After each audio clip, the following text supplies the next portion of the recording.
Hello everybody. Today is a great day. The NCAA rules are now in effect. July 1st, 2025. Oh, what a historic day. And the master class is in session again. I started out in part one by taking you through, breaking down the $2.8 billion settlement between the Power 4 athletes and the Power 4 institutions. I broke it all down for you. In part two, I got into player management, student athlete management, the first R that any student athlete should take note of, and that is read and understand the financial and contractual arrangements that you have with universities as well as third parties. You got to know the rules to play the game. The second rule that I brought in, that was the second R, realize the impact that taxes and living expenses will have on that newfound financial benefit that you're going to have. You're going to be partners with the Internal Revenue Service, and yes, you're not an employee, you're an independent contractor, and you're going to owe taxes, and there's not going to be anybody, payroll authorities, taking monies out of your check and paying it to the government. So that, you can go back and look at my segment on that. Part three, which I'm going to address today, is going to be realize the risk. And it's the third R, by the way. Realize the risks that are associated with this new financial benefit. With benefits and rewards come risk. That's just the way it is. There will be some guys that are short-term athletes, student athletes, and there's some that will be long-term. There were some that will take things in the short term and do what they want. There will be others that follow the rules and have something when they leave college. Because the NFL, the NBA, is not in every college athlete's future. Whether you're in football, baseball, basketball, women's basketball, whatever.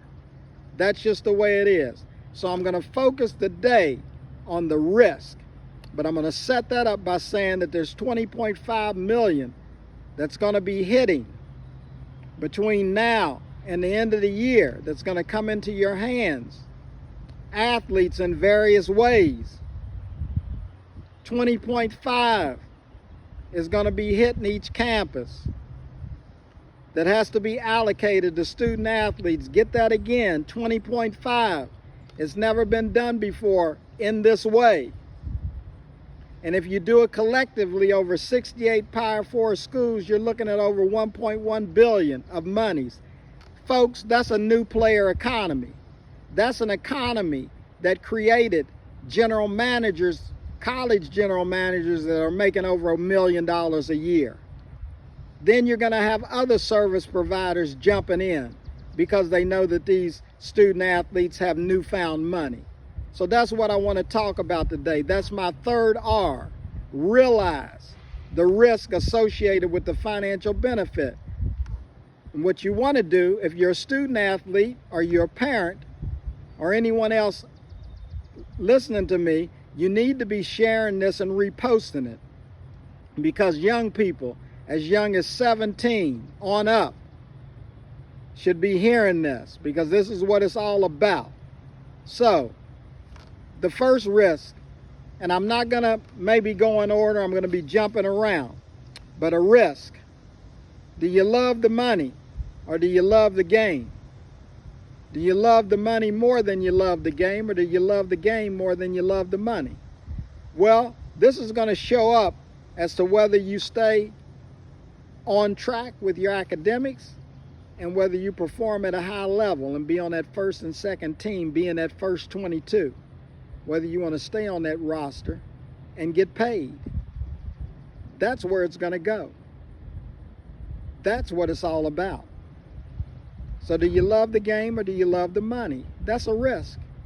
We're going to find out which athletes are going to work at a high level to get where they want to get. Or do they love the money more? And I will tell you, if you love the money more, you're probably not going to be on an official roster long at the college level, because coaches understand what they have to do and they have to win. And they want people that are going to win. They don't want a lot of losing. So you have to be on the roster. So the next risk, putting that tax money aside. What are you going to do? The day that you start getting paid, the rule of thumb, if it was me and I was advising, as I advise my former athletes, for any extra money, put 50% away for your taxes. In your case, you're going to be an independent contractor. Taxes are not going to be taken out. So you are going to have to stay on track and put that money aside. You are a partner with the state government and federal government. I don't know what policies are going to be set up by your universities. Maybe you ought to find out. Are you going to have compliance units? Are people going to refer you to tax accountants? I don't know that, but I do know there's a such thing as bad referrals and good referrals. Everybody and their mother is going to come at you with referrals to try to handle it. But let's get something straight. You don't want the Internal Revenue Service or states, governments, coming after you for money that was theirs at the day that you were getting paid. That's just the way it goes. That's what it's all about. You have to put the money aside. Don't be so stuck on a tax accountant right away. You just know that you have to put monies aside for the state and local governments. And my rule of thumb is at least put 50% of it away. When you get with people that can help you calculate your taxes, then you'll be set. And you know why I'm pounding this?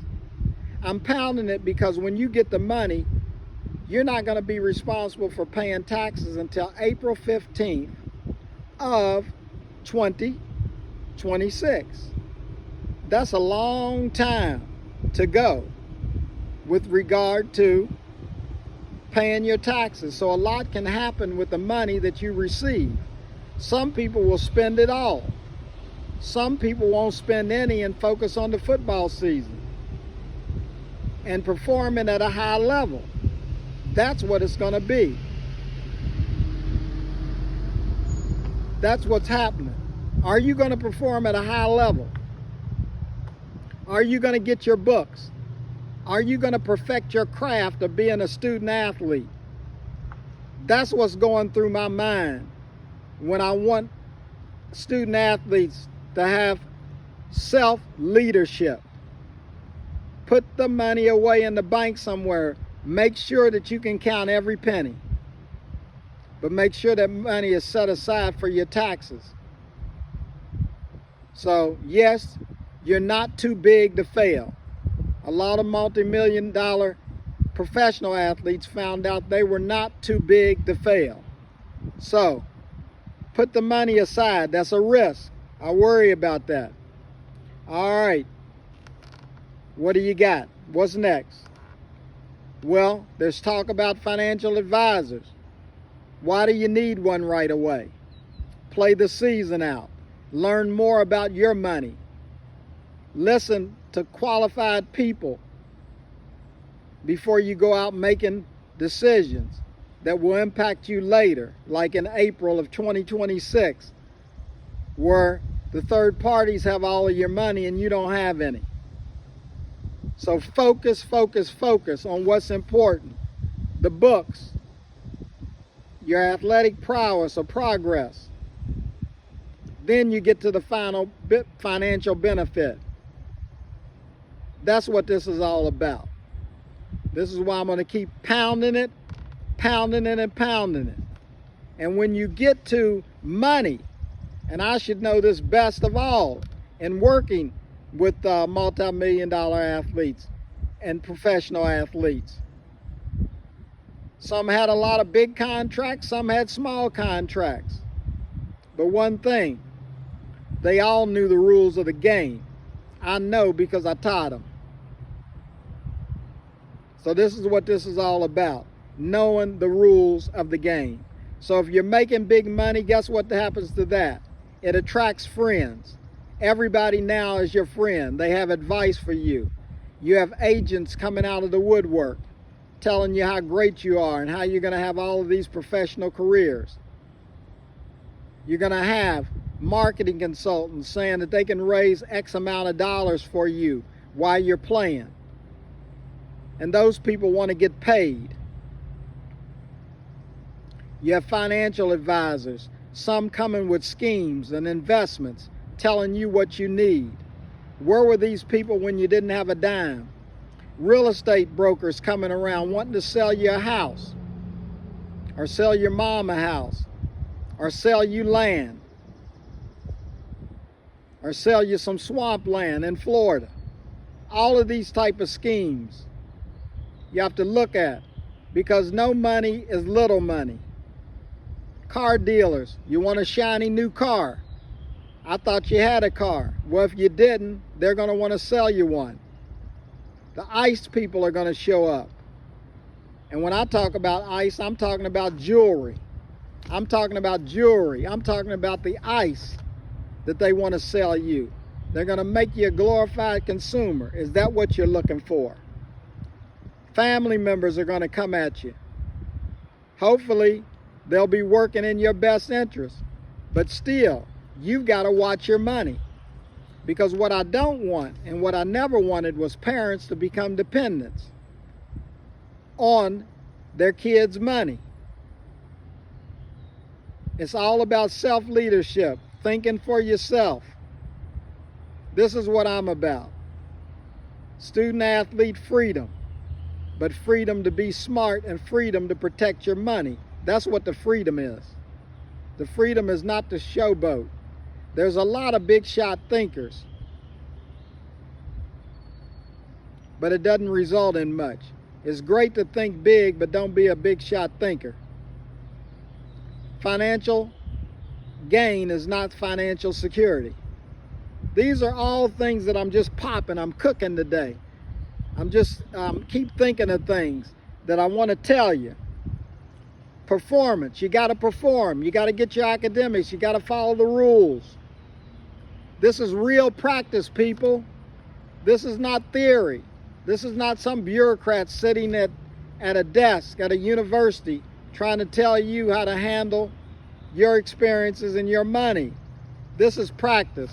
This is things that I've done. I've worked with athletes. You don't handle athletes, you work with them. But you're going to have all kind of people saying they have all these programs set up. But when the money hits the table, everybody begins to think different, no matter what the program is. It just depends upon who you're listening to. So like I said before, I don't know what West Virginia University and the other colleges and universities are going to do when this money hits the table, and what they're going to do about the compliance aspect of this financial benefit.